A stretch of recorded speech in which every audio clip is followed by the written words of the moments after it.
पाहूया पुढील बातमी आहे कालीचरण महाराज यांच्या एका वक्तव्याची। भारतामधील 100% मुसलमान हे हिंदूच आहेत असं विधान हे कालीचरण महाराज यांनी केलेलं आहे। हिंदू धर्म जागृती सभेत त्यांनी हे वादग्रस्त वक्तव्य केलंय।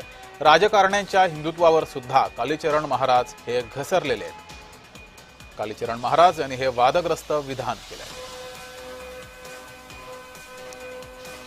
कालीचरण महाराज यांनी एका कार्यक्रमात भारतातले 100% मुसलमान हे हिंदूच आहेत असं विधान केलं, वादग्रस्त वक्तव्य केलंय।